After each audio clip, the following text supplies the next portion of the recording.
Welcome to today's webinar on general business conditions. I'm Haley Shenander of the Federal Reserve Bank of Minneapolis. Before I turn it over to our speaker today, I have a few housekeeping items. Slides for this presentation and a copy of the video link will be emailed to all registered attendees next week. Ron will be entertaining questions at the end of his presentation. If you have a question, please type it in the chat box on Zoom. We'd love to get your feedback at the end of this presentation, so please take a moment to fill out the brief 3-question survey that pops up in your Zoom window when you exit the webinar. And with that, I'll turn it over to Ron. Thank you, Haley. I greatly appreciate everyone's attendance this morning. We actually should have a really nice crowd to listen to what businesses are telling us about current conditions in the economy across the 9th District. Before I get started into the meat of it, I need to give you my disclaimer. But over the next half hour, we're going to talk about a lot of things, but the views expressed here are the presenters, they're mine, and not necessarily those of the Federal Reserve Bank of Minneapolis or the Federal Reserve System. So before we get into the results, again, for those that may not be familiar with this particular survey, I want to give you a little bit of background. So what the survey is how we do it is it's a partner-led survey. So we partner with dozens of other organizations, lots of chambers of commerce, some government agencies and other industry associations, and they distribute our survey to their members across the 9th District. This survey does happen to be one of the largest regular surveys of business conditions among the 12 district reserve banks, and I think that should be noted. So today's focus, we do a lot of survey work here at the Minneapolis Fed. What we're going to talk about here today is called our general business survey. It goes to lots of different kinds of firms, and I'll tell you a little bit more about those. We conducted the survey from July 11th to through the 29th of this past July. We had a little bit over 440 responses from across the 9th District, and this time we did have a little bit better balance across all states. I do want to remind folks, especially those that are new to this particular webinar and this survey, that these results are a snapshot because of that methodology we use. It's a convenience sample. So this is not a scientifically sampled survey. So I ask that all of the results that you hear today, you interpret very cautiously. So with that, let me give you just a few general themes that I'll kind of be reinforcing over the course of this talk. So the most recent 3-month period, we are generally asking firms to just look back that far. And what we're seeing is that revenue trends have slowed for firms overall, and that profits have declined fairly noticeably. The good news is that we're still seeing strong demand for workers overall. We've seen that in the national economy with some of the recent job figures. Employers in the 9th District are telling us kind of the same thing. Labor availability, though, is still very poor. It's a major concern for employers. That's actually, in a way, it's still good. It does suggest that there is still a lot of demand for labor. It's obviously not good that they can't find it, though. They are reporting a lot of new workforce efforts. This is a new question that we asked for the first time, so I'll spend a little bit of time talking about what employers are trying to do. There are also other major challenges that I think our listeners are probably very familiar with. Prices is a major one, along with labor availability. That concern worsened. Supply chains are still a problem, but they did see some slight improvement, especially on the extremes. Higher interest rates are also new on the radar. We didn't have that as one of the challenges because this is a survey that we hadn't done since January, so we hadn't raised interest rates yet then. So that's new on the radar. I'll talk just a tiny bit about that. And wages were still strong too. That's good for workers, not necessarily great for employers.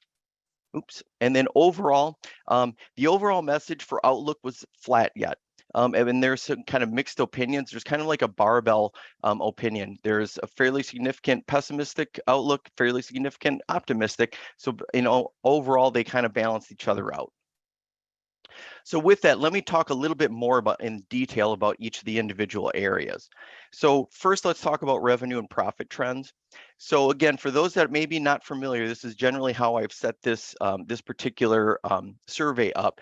In terms of how to read the survey, the revenue and profit trends, we basically are asking for over 3 different periods. So the top bar is recent revenue compared to the prior quarter, so quarter over quarter. Then the middle one is year over year, and the bottom one is expectations for the coming 3 months. Okay, red means bad, green means good. growth versus decline. And how I would generally read this chart is that kind of across all of the different time frames is that we're getting a real mixed or flat kind of assessment from businesses. So there are businesses that are still seeing growth, but we're seeing a similarly large share seeing some decline in revenue in this case. I would say that's a message that we've kind of seen in some of the macro data as well. We've seen a recent decline in overall GDP at the national level. I don't think this is necessarily a surprise. I wouldn't call it good news though. So we just started asking about recent and future profits, and I would say the message here is that we're seeing a more negative trend overall in profits.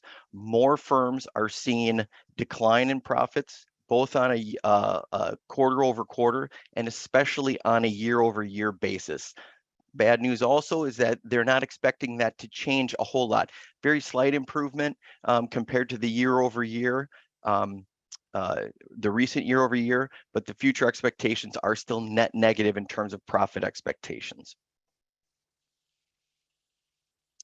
So we've been doing this survey now really since the start of the pandemic. And while some questions have changed and things of that nature, we are able to start taking a look over time at how respondents have been answering those that first question on revenue. So again, I want to remind everyone that this is a convenient sample. It is useful to kind of get a snapshot in each case. So we're using what's called repeated cross sections to give you some insights on how they've answered the same question over time. I want to make one note. So this used to be a quarterly survey. We have since gone to biannual, so it's every 6 months. I don't think it really affects any result in a meaningful way, but I want you to be aware of it in the time series for some charts that I'm going to show you. Again, I want you to interpret carefully. I would say because we're using a convenience sample, each survey helps us kind of plot the general direction. I don't know that it's very useful as an exact path. So I think, again, a better assessment of kind of where things are headed, not exactly a great direct path in terms of where we are right now.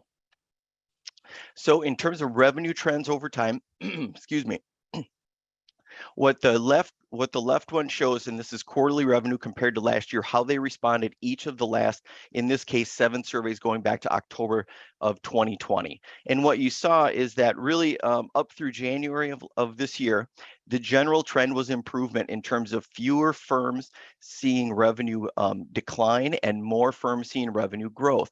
Now, from January to this survey, we're seeing that reverse. If you look, we don't see a really large share of firms report a smaller share that are seeing growth. That actually is fairly similar, but we do see an increase in the number of firms that are reporting revenue decline. So that gap, that middle gap where they're not seeing mostly flat, kind of shifted into the negative area. Again, not great news. It hasn't shifted hugely. We didn't see it, things change on a scale that would be really uncomfortable, but it clearly has turned slightly more negative. In terms of future revenue expectations, kind of the same trend, a little more muted. I think generally speaking, because we can't predict the future, I think in general that is moving a little bit more slowly, but also in a direction that we would prefer not. So other revenue snapshots. So we ask firms to give us a little bit of information on some of their firm characteristics. And I'm just going to give you a few snapshots of what revenue is doing by different traits of the firm. So we do ask them to identify the state that they live in and increasingly zip code. So we're hoping to provide maybe a little bit more detailed answers or information to our partners going forward. What this chart says to me is that generally speaking, there's only really fairly modest degrees of difference in the revenue trend by state. Excuse me. So the Upper Peninsula of Michigan saw the most negative trend. I think part of that is due to also to the fact that they have a larger share of respondents in what I'll call generally accommodation and tourism kinds of firms that I think are seeing maybe some impact, which I'll show in a second here. But in general, I think virtually all of the other states have this really flat or mixed trend overall. Still a fair share saying that they're seeing some revenue increases, a larger share or an equal share that are seeing revenues decline as well. I also need to note that in some cases, like Montana, which kind of suggests below that it's the, kind of the best of the group, we saw a comparatively small sample in Montana. So again, interpret very cautiously. In terms of revenues by firm size, kind of two things here to take away. First, really throughout the pandemic, we've seen that larger firms have seen less negative revenue trends. That has been a very persistent finding throughout this survey. So large firms are doing better during this whole pandemic. Compared to January in the case of this survey, all of the categories saw more respondents respond kind of in the red, so to speak, and fewer were seeing growth. So there was really kind of compression to the left of this chart for virtually all of the categories here. Then if you look at by sector, again, the first thing I'm going to point out is some of this sectors saw fairly small sample sizes. But again, to kind of give you a snapshot of some of the differences, we are seeing that some consumer facing and other high input sectors like construction have been affected the worst. So they're seeing a little bit more volatile revenue trend right now. The one thing I will note that the interesting one is that manufacturing actually was an exception in this case. And we actually saw a reasonably large sample of manufacturing firms, I believe 50 or 60, not huge, but I think decent enough to at least note that their revenue trends right now are the best in the group. I think much of that is likely because we've seen such strong demand for goods in general that I think they've seen maybe a little bit more of a floor under them in terms of some of the volatility. In terms of revenues by ownership, we asked firms to identify whether they are minority-owned or woman-owned or veteran-owned. And this has also been a fairly persistent finding in that, generally speaking, minority-owned, veteran-owned, women-owned firms generally are seeing worse revenue trends overall. It's hard to say exactly why. One factor I think that is involved is that these firms tend to be smaller, and the sectors that they tend to represent or that they tend to be in tend to be those from the previous slide that are seeing more of an impact. And we definitely know that size, as I mentioned, also has really been a factor throughout the pandemic in terms of revenue trends. And this is again one chart on the left for revenue, one for profit, basically showing the same thing. So finally, some good news. And I think it's really quite good news. I think has been talked about in general in the economy and in the media, we're still hiring, and that's what our respondents told us as well, is that 70% of firms are still hiring in some capacity. I think that's great news, and I don't think we should really overlook that to other things. 40% also are hiring full-time permanent workers. I think also a very good sign. That's roughly where it was in January as well. A couple other things on this. I think compared to the January survey, there are actually fewer that said they were not hiring. So in January, 37% said they were not hiring. This survey, only 28% said they were not hiring. Now, we think we have to acknowledge seasonality probably plays some part in that. We know that employment roles generally tend to grow in the summer. That might be the factor here. But regardless, if more are hiring, I think that's a good sign for the economy in general. The other thing that this shows, and I'll give you another chart that kind of reinforces this, is that we're hearing firms are doing more hiring to replace turnover. Not a good thing for employers. I think it also is suggestive in some of the other data where we're seeing a higher quit rate in general. So that is another challenge that employers are having to deal with. So in terms of staffing changes, we wanted to know about labor demand, but we also kind of want to know what's actually happening in terms of staffing changes at the firm level. And despite the fact that they want to add workers, what we're finding is that they are having difficulty. Unfortunately for small firms, they are having the most difficulty. So I looked at this question by firm size, and among the different sized firms, excuse me, Among the different size firms, only larger firms reported a net rise in staffing levels. All the others said on net that they wanted to add, but they were having more difficulty. Larger firms are, however, because they have more employees probably, they're also seeing a higher turnover rate overall. They're reporting higher rates of turnover. Again, maybe not expected, but I think it's worth noting about where some of these different trends are happening. And then I would point you to the very bottom of this chart. So expected staffing levels in 6 months, still very positive. And, to me, despite current and economic conditions, they still seem fairly optimistic, not only about their need for labor, but about their ability to add staff in the future. One of the things they are still doing, because they are still demanding labor, is wages continue to go up. Overall, we saw kind of it looks like, I don't want to say we're plateauing, but things are fairly even over the last 3 surveys really about the share of firms that are raising wages. What we are seeing though is that we're seeing that dark green, the highest level of wage increase. We're continuing to see that incrementally increase. So more firms are giving larger raises. The thing to know about that is the largest firms are more likely to give raises, more likely to give large raises, which again is good for a lot larger share of workers overall. It does really put more pressure on those small firms. Again, that's kind of one of the themes that we've seen, is that smaller firms are having a lot more pressures to compete in kind of a difficult environment with large firms that are doing a little bit more. So challenges and other metrics. So I think everyone's familiar with the fact that, this is a difficult economy. There are lots of things that are making business tough for companies that are out in the 9th district. It's really still the big 3 in terms of the 2 greatest challenges. That's what we ask. We ask firms to give us their 2 top operational challenges, aside from demand, which obviously is kind of number 1, because if you don't have demand, none of the other stuff matters. But in terms of what the big challenges are, it's really labor availability and inflation, and both of those measures worsened as it relates to how our businesses are feeling. The supply chain, the kind of the third, I would say it's 1A. You have 1 and 2, and then maybe 2A in terms of supply chain, and it did improve very modestly. The other thing that I'll note is that this is the first time we asked whether higher interest rates were a problem, and it roughly almost a fifth recognized that as a challenge for their firm. The other thing that I would note is that the COVID concern was cut almost in half. I don't know that it's necessarily because we're not seeing any COVID.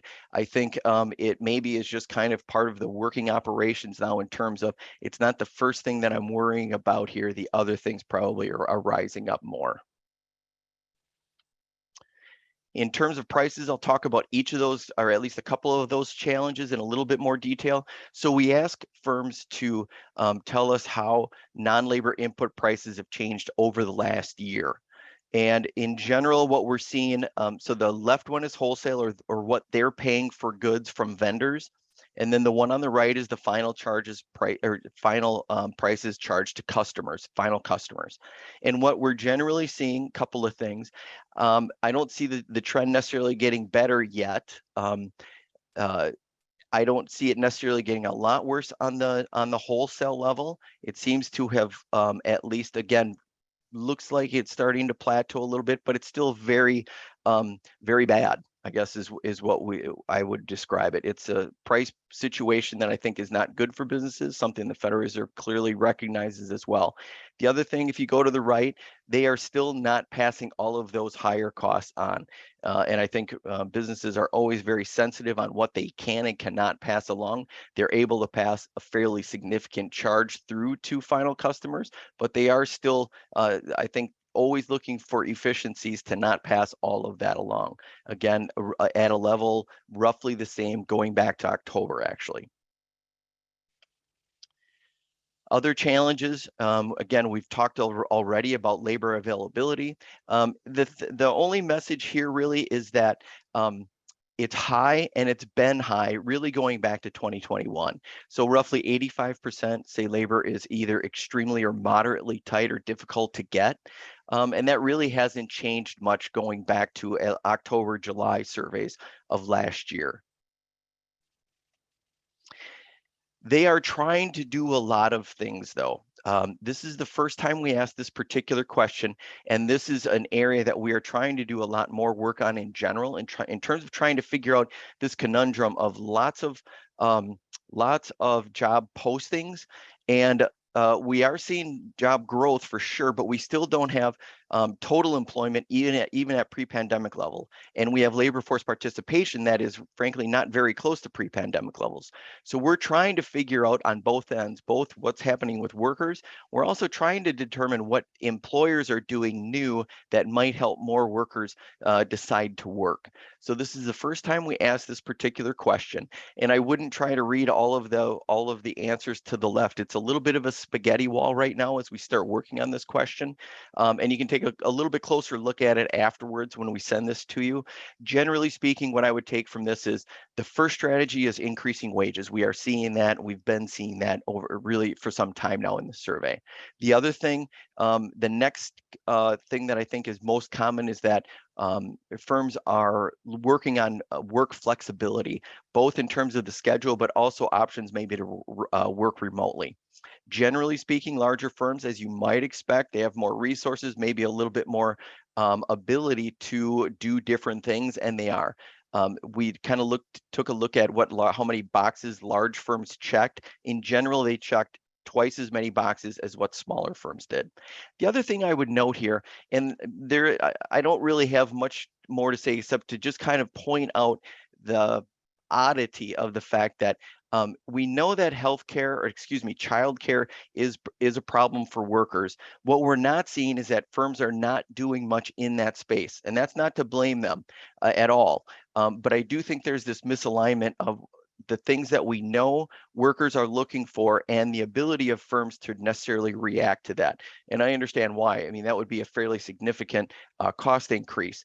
But again, in terms of us thinking about how do we work on the frictions of job matching, that one kind of stands out to me. In terms of supply chain, very quickly, it's still bad, especially for those firms that really depend on goods. So the service sector you're going to see, if I were to show you, kind of separate out service firms, all of these measures would go down. For goods kinds of companies, this would all go up. But in general, across the economy, it improved slightly. And it generally helped on the most extreme areas. So lastly, the outlook, to me, this is either a half full or half empty kind of question.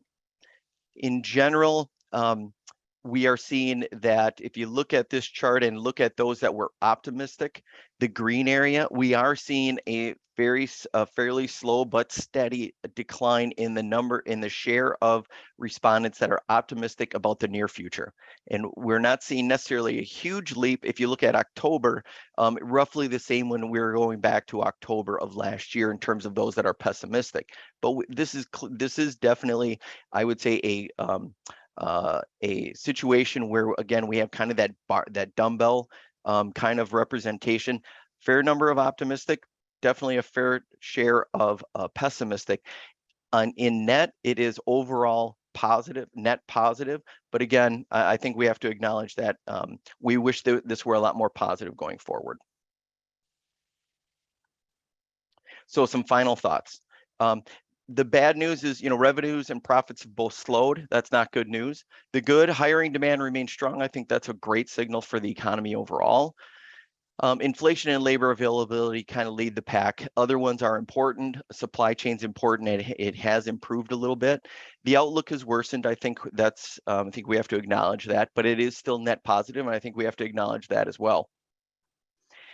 Some recent context. So the work that we're doing here, kind of always fits a larger macro picture, and we're trying to see how they kind of fit with each other. And, there is some new inflation and other data that suggests we've seen some macro improvements related to inflation, but it's very early, and I want to stress that. And I want to also stress that the Federal Reserve remains very committed to bringing inflation down, and hopefully while retaining that job growth. It's not an easy task, and we're going to use all the data we can to try to manage that.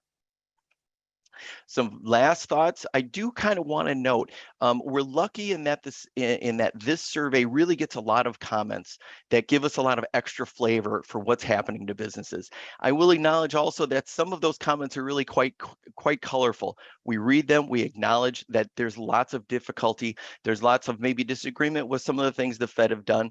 We hear you. We do read all of the comments, and we really try to understand where people are coming from. So we appreciate, for those of you that did take the survey out there that are listening, we appreciate all the comments that you give us. If there are other business groups that would like to participate in future surveys, or if there's anyone out there that would like me to bring this presentation to some of your business audiences, please contact either me or Haley. There's some email addresses down there. And I think with that, Haley, I think we can take some questions. Sounds good. Yeah, so Ron has some time for questions. If you have questions, please type them in the Zoom chat box. How about we start with this one? As everyone is aware, the Fed has been raising interest rates. Are there any areas or sectors that seem to be affected more than others? Yeah, I think there are.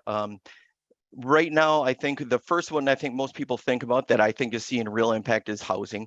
We have seen a slowdown in permitting. In terms of single family housing, especially. Multifamily actually is still, at least the data suggests that there is still a lot of multifamily housing getting built. I would point to the Twin Cities and in Sioux Falls, other places that are seeing a fair amount of multifamily. So it's not necessarily affecting that. I think the commercial real estate sector in general, I think those sectors that are maybe struggling a little bit more, like office, are probably not being helped by this. We have heard of some deal flow changes and slowing in those sectors. So I think those two I would point to particularly, but I think in general, I think in virtually any sector, those firms that are leveraged are going to see more impact. And you have leveraged firms in every sector of the economy. So I don't think higher rates are welcome by those firms for sure. And we're hoping that that they can manage this higher rate environment for a little while. Great. And given the time, this will be our last question. So summer is coming to an end. I was wondering what you're hearing about the tourism season in the district. Tourism season, I will have a better answer for you in about a week because we actually are doing a tourism and hospitality survey. We do a survey partnered with Explore Minnesota as well as Hospitality Minnesota. Our general sense is that, as I showed earlier, we are seeing some price pressures, especially in that sector, especially when you talk about restaurant, bar, and some other firms in that sector, that they are seeing some real pressures, and especially with labor availability. That's also a very significant problem in that sector. So that's also affected hours of operation. In general, we have heard that the tourism season has been, again, a fairly strong one, especially in kind of the outdoor things and the resorts that have kind of capitalized during COVID. But we think we're going to be having a rec on this in September sometime. So we'll have to get that invite out to anyone interested in that question so you can come listen to me again. Thanks, Ron. That's our last question for today. Thank you so much for joining us. Please remember to fill out the brief survey that will pop up in your Zoom window upon exiting. We'd also like to invite you to our next Conversations with the Fed event titled The Complex Economics of Growing Old on August 31st. The link to register will be pasted in this chat.